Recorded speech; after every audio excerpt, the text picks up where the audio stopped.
प्राचीन काल में गोदावरी नदी के किनारे वेदधर्म मुनि के आश्रम में उनके शिष्य वेद शास्त्र आदि का अध्ययन करते थे। एक दिन गुरु ने अपने शिष्यों की गुरु भक्ति की परीक्षा लेने का विचार किया। सत शिष्यों में गुरु के प्रति इतनी अटूट श्रद्धा होती है कि उस श्रद्धा को नापने के लिए गुरुओं को कभी कभी योग बल का भी प्रयोग करना पड़ता है। वेदधर्म मुनि ने शिष्यों से कहा, हे शिष्यों, अब प्रारब्ध बस मुझे कोढ़ निकलेगा, मैं अंधा हो जाऊंगा, इसलिए काशी में जाकर रहूंगा। है कोई हरि का लाल जो मेरे साथ रहकर सेवा करने के लिए तैयार हो? शिष्य पहले तो कहा करते थे, गुरुदेव आपके चरणों में हमारा जीवन न्यौछावर हो जाए। मेरे प्रभु अब सब चुप हो गए। उनमें संदीपक नाम का शिष्य खूब गुरु सेवा परायण गुरु भक्त था। उसने कहा, गुरुदेव यह दास आपकी सेवा में रहेगा। गुरुदेव 21 वर्ष तक सेवा के लिए रहना होगा। संदीपक 21 वर्ष तो क्या, मेरा पूरा जीवन ही अर्पित है। गुरु सेवा में ही इस जीवन की सार्थकता है।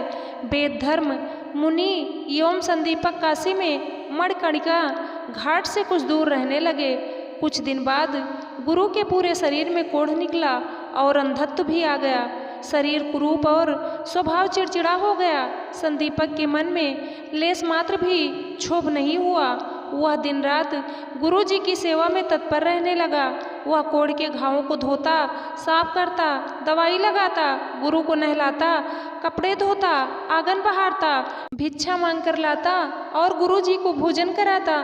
गुरु जी गाली देते, डांटते, तमाचा मार देते, डंडे से मारपीट करते और विविध प्रकार से परीक्षा लेते, किंतु संदीपक की गुरु सेवा में तत्परता व गुरु के प्रति भक्ति भाव अधिकारिक गहरा और प्रगाढ़ होता गया। काशी के अधिष्ठाता देव भगवान विश्वनाथ संदीपक के समक्ष प्रकट हो गए और बोले, तेरी गुरु भक्ति एवं गुरु सेवा देखकर हम प्रसन्न हैं। जो गुरु की सेवा करता है वह मानो मेरी ही सेवा करता है। जो गुरु को संतुष्ट करता है वह मुझे ही संतुष्ट करता है। बेटा कुछ वरदान मांग ले।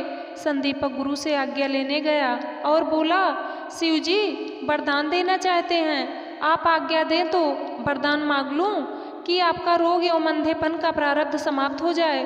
गुरु ने डांटा, वरदान इसलिए मांगता है कि मैं अच्छा हो जाऊं और सेवा से तेरी जान छूटे।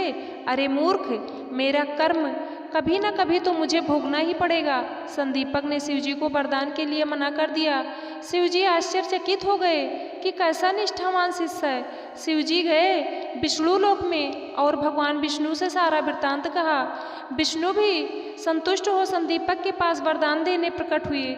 संदीपक ने कहा, प्रभु मुझे कुछ नहीं चाहिए। भगवान ने आग्रह किया तो बोला, आप मुझे यही वरदान दें कि गुरु में मेरी अटल श्रद्धा बनी रहे, गुरुदेव की सेवा में निरंतर प्रीति रहे, गुरु चरणों में दिन प्रतिदिन भक्ति दृढ़ होती रहे। भगवान विष्णु ने संदीपक को गले लगा लिया। संदीपक ने जाकर देखा तो वेद धर्म मुनि स्वस्थ बैठे थे, न कोढ़ न कोई अंधापन। शिव स्वरूप सद्गुरु ने संदीपक को अपनी तात्विक दृष्टि एवं उपदेश से पूर्णत्व में प्रतिष्ठित कर दिया। वह बोले, वत्स धन्य है तेरी निष्ठा और सेवा। जो इस प्रसंग को पढ़ेंगे, सुनेंगे, सुनाएंगे, वह महाभाग मोक्ष पथ में अडिग हो जाएंगे। पुत्र तुम धन्य हो, तुम सच्चिदानंद स्वरूप हो। गुरु के संतोष से संदीपक गुरु तत्व में जग गया, गुरु स्वरूप हो गया। अपनी श्रद्धा को कभी भी किसी भी परिस्थिति में सद्गुरु पर से तनिक भी कम नहीं करना चाहिए। वह परीक्षा लेने के लिए कैसी भी लीला कर सकते हैं। गुरु आत्मा में अचल होते हैं, स्वरूप में अचल होते हैं, जो हमको संसार सागर से तार कर परमात्मा में मिला दें। जिनका एक हाथ परमात्मा में हो और दूसरा हाथ जीव की परिस्थितियों में हो, उन महापुरुषों का नाम सद्गुरु है। बोलो विष्णु भगवान की जय। दोस्तों ये प्रसंग आप लोगों को कैसे लगा, आप लोग कमेंट करके ज़रूर बताना। चैनल को सब्सक्राइब करना, वीडियो को लाइक करना, शेयर करना। वीडियो को अंत तक देखने के लिए आप लोगों का तहे दिल से धन्यवाद।